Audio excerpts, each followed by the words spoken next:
राजा था, उसके अस्तबल में बहुत सारे घोड़े थे, लेकिन उन सभी में से एक घोड़ा ऐसा भी था जो सभी घोड़ों से ज्यादा शक्तिशाली और युद्ध कौशल में निपुण था।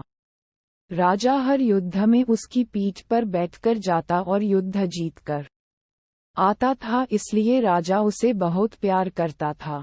समय के साथ घोड़ा बूढ़ा हो गया।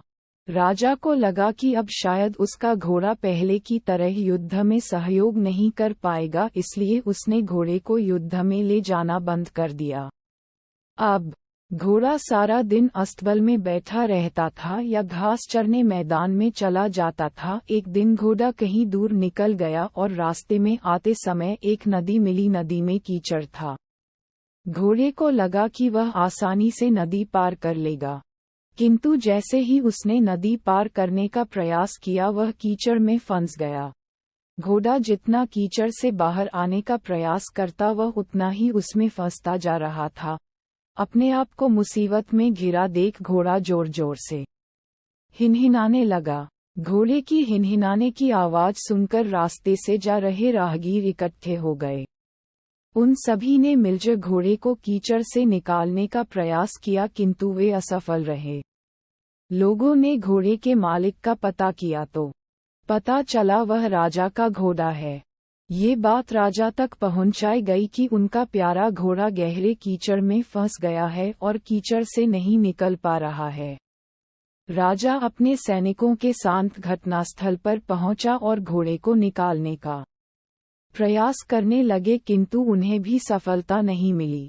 अब राजा भी बहुत परेशान हो गया। उसने अपने मंत्रियों को बुलाकर सलाह ली। तभी एक बुजुर्ग मंत्री ने सलाह दी कि घोड़े के पास युद्ध के नगाड़े बजवा दिए जाएं और आसपास युद्ध का माहौल तैयार किया जाए।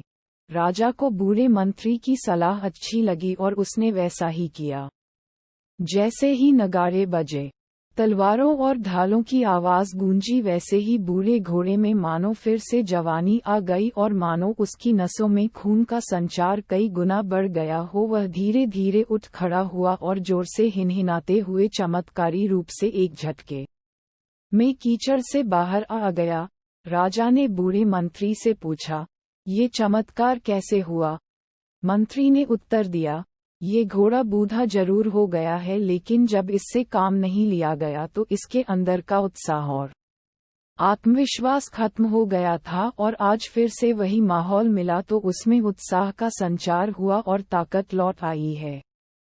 राजा को भी सारी बात समझ में आ गई और उसने अपने वीर घोड़े को फिर से काम पर रख लिया।